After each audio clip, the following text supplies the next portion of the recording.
ಎಲ್ರಿಗೂ ನಮಸ್ಕಾರ.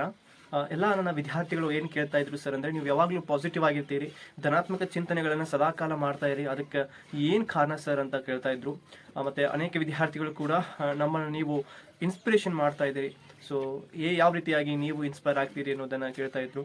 ಸೊ ನಾನು ಕೆಲವೊಂದಿಷ್ಟು ಬುಕ್ಸ್ಗಳನ್ನು ಕೂಡ ನಿಮಗೆ ರೆಕಮೆಂಡ್ ಮಾಡೋಕ್ಕೆ ಇಷ್ಟಪಡ್ತೀನಿ. ಆ ಬುಕ್ಸ್ಗಳನ್ನು ಇವತ್ತು ತೋರಿಸ್ತೀನಿ.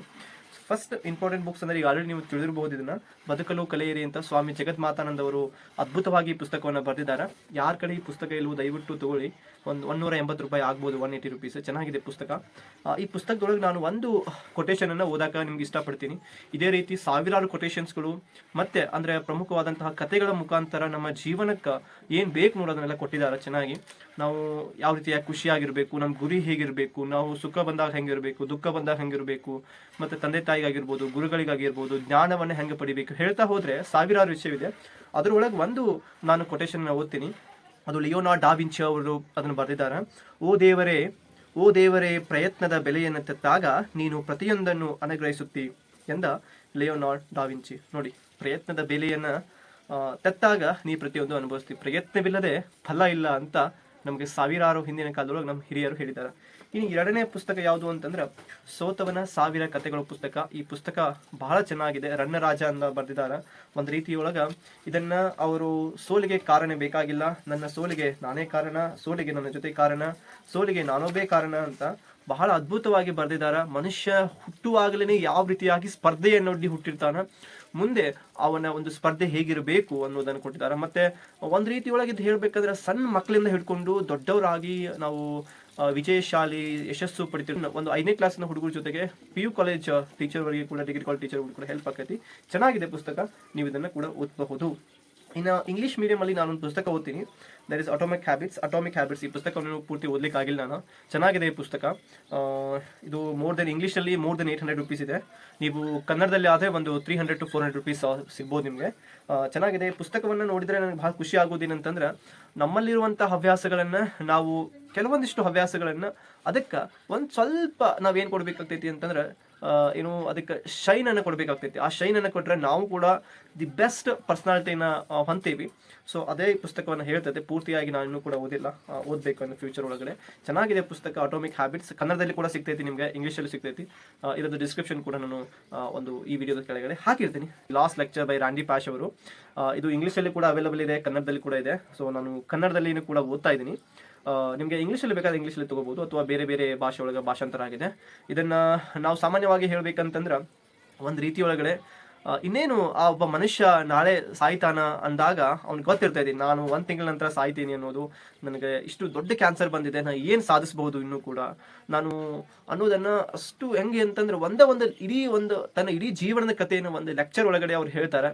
ಸೊ ಅದ ಒಂದು ಏನು ಆ ಸೀನ್ ಏನಿದೆಯಲ್ಲ, ಕಣ್ಣಿಗೆ ರಕ್ತ ಕಣ್ಣೀರನ್ನು ಸುರಿಸ್ಲಿಕ್ಕೆ ಕಾರಣ ಆಗ್ತೈತಿ. ಇವನ್ ಓದುವಾಗ ನಮ್ಗೆ ಅನಿಸ್ತೈತಿ, ಸೊ ಏನು ರಾಂಡಿ ಪಾಶ್ ಅವರು ಈ ರೀತಿಯಾಗಿ ತಮ್ಮ ಜೀವನವನ್ನು ಕಳೆದ್ರು ಅಂತ. ಯಾಕಂದ್ರೆ ಅವ್ರಕ್ಕಿಂತ ನಾವು ಸುಖಿಗಳು ಅಂತಾನೆ ಹೇಳ್ಬೋದು, ಓಕೆನಾ.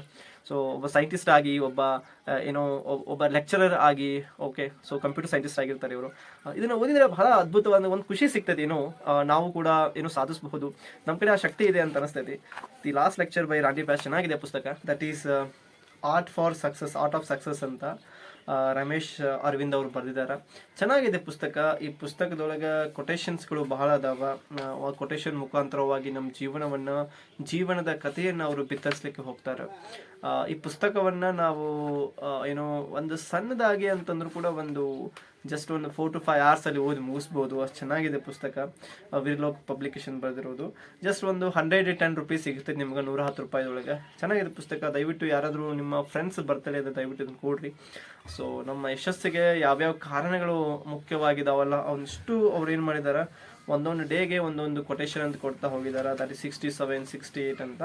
ಚೆನ್ನಾಗಿದೆ ಈ ಪುಸ್ತಕ. ಸಣ್ಣ ಪುಸ್ತಕ, ನೀವು ಓದಬಹುದು ಒಂದಿನದೊಳಗೆ. ಇನ್ನೊಂದು ಅಂತಂದ್ರೆ, ಸುಧಾಮೂರ್ತಿ ಅವರು the bird with golden wings ಅಂತ ಸುಧಾಮೂರ್ತಿ ಅವ್ರದ್ದು ಬರೆದಿದ್ದಾರೆ. ಅವು ಮ್ಯಾಜಿಕ್ ಆ್ಯಂಡ್ ವಿತ್ ಸ್ಟೋರೀಸ್ ಅದಾವ. ಒಂದೊಂದು ಸ್ಟೋರಿಯಿಂದ ನಾವು ಒಂದೊಂದು ವಿಚಾರವನ್ನು ಕಲ್ಕೋಬಹುದು. ಅದ್ರೊಳಗೆ ಫಸ್ಟ್ ಒಂದು ಸ್ಟೋರಿ ಯಾವುದು ನನಗೆ ಭಾಳ ಇಷ್ಟ ಆಗಿದ್ದು, ಆ ಸ್ಟೋರಿ ಕೂಡ ನಿಮ್ಗೆ ಜಸ್ಟ್ ನಾನು ಹೇಳ್ಬಿಡ್ತೀನಿ. The golden fish with demon ಅಂತ. ಸೊ ಇದು ಚೆನ್ನಾಗಿದೆ ಪುಸ್ತಕ. ಗೋಲ್ಡನ್ ಫಿಶ್ ಅಂತ ಒಬ್ಬ ಏನು ಫಿಶರ್ ಮ್ಯಾನ್ ಸಮುದ್ರಕ್ಕೆ ಹೋಗ್ತಾನಂತ, ಅವಾಗ ಏನು ಫಿಶ್ ಹುಡುಕಾಡ್ತಾನೆ, ಏನು ಸಿಗಂಗೇ ಇಲ್ಲ. ಬಟ್ ಎಲ್ಲೋ ಒಂದು ಕಡೆ ಒಂದು ಗೋಲ್ಡನ್ ಫಿಶ್ ಸಿಗ್ತೈತಿ. ಆ ಗೋಲ್ಡನ್ ಫಿಶ್ ಸಿಕ್ಕಿದಾಗ ಅವ ನಿನ್ನೆ ನೆಟ್ ತೊಗೊಂಡು ಅಂದರೆ ಆ ಬಲೆಯಿಂದ ಹೊರಗೆ ಹಾಕ್ಬೇಕನ್ನಾಗ ಆ ಗೋಲ್ಡನ್ ಫಿಶ್ ಜೋಡಿ ಮಾತಾಡ್ತೈತಿ. ಏನನ್ನು ಮಾತಾಡ್ತೈತಿ ಅಂತಂದ್ರೆ, ನೀನನ್ನು ಸಮುದ್ರಕ್ಕೆ ಬಿಡು, ನಿನಗೇನು ಬೇಕು ನೋಡು ಅದನ್ನು ಕೊಡ್ತೇನೆ ಅಂತ. ಸೊ ಅದೇ ರೀತಿ ಅವ ಸಮುದ್ರಕ್ಕೆ ಅದನ್ನು ಬಿಟ್ಟು ಆ ಕಥೆಯನ್ನು ಬಂದು ತನ್ನ ಹೆಂಡತಿಗೆ ಹೇಳ್ತಾನೆ. ಹೆಂಡತಿ ಇಲ್ಲ, ನನಗೆ ಅರ್ಬೆ ಇಲ್ಲ, ಬಟ್ಟೆ ಇಲ್ಲ, ನನಗೆ ಸೀರೆ ತೊಗೊಂಬ ಅಂತ ಹೇಳ್ತಾನೆ. ಅದು ಬಂದು ಗೋಲ್ಡನ್ ಫಿಶ್ಗೆ ಹೇಳ್ತೈತಿ. ಗೋಲ್ಡನ್ ಫಿಶ್ ಓಕೆ, ನನ್ನ ಹೆಂಡತಿಗೆ ಸೀರೆ ಬೇಕಾಗಿದೆ ಅಂತ. ಓಕೆ ಆಯ್ತಪ್ಪ ಅಂತ ತಾಸ್ತು ಅಂತೈತಿ. ನೆಕ್ಸ್ಟ್ ಟೈಮ್ ಮತ್ತೆ ಸೀರೆ ಸಿಕ್ತಲ್ಲ, ಮತ್ತೆ ಹೆಂಡತಿ ಹೇಳ್ತಾಳ, ಇಲ್ಲ ನಮಗೊಂದು ಚೆನ್ನಾಗಿರೋ ಮನೆ ಬೇಕಾಗಿದೆ. ಸೊ ಅದು ಮತ್ತೆ ಬಂದು ನಾವು ಹೇಳ್ತಾನೆ, ಅದೇ ರೀತಿ ಮನೆ ಕೂಡ ಕೊಡ್ತೈತಿ golden fish. Again third time ಬಂದಾಗ ಏನು ಮಾಡ್ತಾನೆ, ಇಲ್ಲ ನಮಗೆ ಮನೆ ಇದೆ, ನಮ್ಗೇನು ಬೇಕು, ತಿನ್ನಲಿಕ್ಕೆ ಆಹಾರ ಬೇಕು, ಆಮೇಲೆ ಚಿನ್ನ ಎಲ್ಲ ಬೇಕು ಅಂತ. ಸೊ ಅದೇ ರೀತಿ ಅದನ್ನೆಲ್ಲ ಹೇಳ್ತಾನೆ, ಚಿನ್ನ ಮತ್ತು ಆಹಾರವನ್ನು ಮತ್ತೆ ಕೊಡ್ತೈತಿ. ಸೊ ಗೋಲ್ಡನ್ ಫಿಶ್ಗೂ ಸಾಕಾಗೈತಿ ಕೊಟ್ಟ. ಮತ್ತು ನೋಡಿ ಮನುಷ್ಯನ ಆ ದುರಾಸೆ ಎಷ್ಟಂತಂದ್ರೆ, ಆಮೇಲೆ ನೆಕ್ಸ್ಟ್ ಕೇಳ್ತೈತೆ ಅದು ಏನು, ಅವ್ನು ಹೆಂಡತಿ ಹೇಳ್ತಾಳ ಫಿಶರ್ ಮ್ಯಾನ್ಗೆ, ಇಲ್ಲ ಇವನ್ನೆಲ್ಲ ಕೊಟ್ಟಿದಾರಲ್ಲ, ಸೊ ಇದಕ್ಕೊಬ್ಬ ಸೆಕ್ಯೂರಿಟಿ ಬೇಕಾಗಿದೆ ಅಂತ. ಸೊ ಆಮೇಲೆ ಆ ಫಿಶ್ಗೆ ಹೋಗಿ ಕೇಳ್ತಾನೆ. ಫಿಶ್ ಗೋಲ್ಡನ್ ಫಿಶ್ ತೊಗೊಂಡು ಅದು ಕರೀತಾರ, ಬರಂಗೇ ಇಲ್ಲ ಸಮುದ್ರದೊಳಗಡೆ. ಸೊ ಅಲ್ಲಿದ್ದಂತಹ ಅಲ್ಲಿದ್ದಂಥ ಕಳ್ಳರು ಎಲ್ಲರೂ ಬಂದ್ಕೊಂಡು ಚಿನ್ನವನ್ನು ಮತ್ತು ಆಹಾರವನ್ನೆಲ್ಲ ಕತ್ಕೊಂಡು ಹೋಗ್ತಾರೆ. ಮತ್ತು ಅವ್ನ ಹೆಂಡತಿ ಏನಿರ್ತಾಳಲ್ಲ, ಸೊ ಅವ್ನ ಹೆಂಡತಿ ಕುರುಪಿ ಆಗಿಬಿಡ್ತಾಳೆ.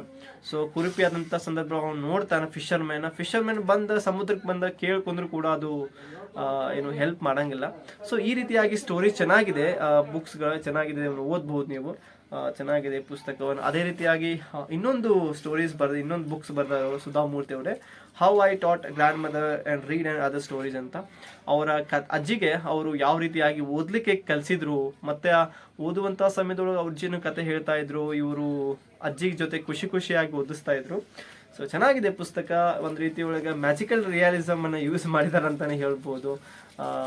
ಏನೋ ಒಂದು ಓದುವಾಗ ಒಂದು ಒಳ್ಳೆ ವಿಚಾರಗಳನ್ನು ತಿಳ್ಕೊಳ್ಬಹುದು. ಮತ್ತು ಇಂಗ್ಲೀಷ್ ವೊಕ್ಯಾಬ್ಯುಲರಿ ಕೂಡ ಭಾಳ ಈಸಿ ಇದೆ ಲ್ಯಾಂಗ್ವೇಜ್. ನೀವು ದಯವಿಟ್ಟು ಇದನ್ನು ಸಿಕ್ಕರೆ ಓದ್ರಿ. ಸೊ ಅಂದರೆ ನಾವು ಕಂಪ್ಲೀಟಾಗಿ ಪುಸ್ತಕವನ್ನು ಓದಿ ಎಲ್ಲವನ್ನು ತಿಳ್ಕೊಳ್ಳೋಕ್ಕಿಂತ ಅದರೊಳಗೆ ಒಂದು 4-5% ತಿಳ್ಕೊಂಡ್ರು ಕೂಡ ನಮಗೆ ಖುಷಿಯಾಗಿರ್ತೈತಿ. ಆ ಪುಸ್ತಕವನ್ನು ನಾವು ಕೂಡ ಓದ್ಬೋದು. ಸೊ ಇಷ್ಟು ಪುಸ್ತಕಗಳು ನನಗೆ ಇನ್ಸ್ಪೈರ್ ಆಗಿದ್ದಾವೆ, ಮತ್ತು ಯಾವಾಗಲೂ ಕೂಡ ಇನ್ಸ್ಪೈರ್ ಆಗಿರ್ತಾವೆ ಇವು. ಅದರೊಳಗೆ ಒಂದೊಂದು ಪಾಯಿಂಟ್ ಅಂತ ತಗೋದು.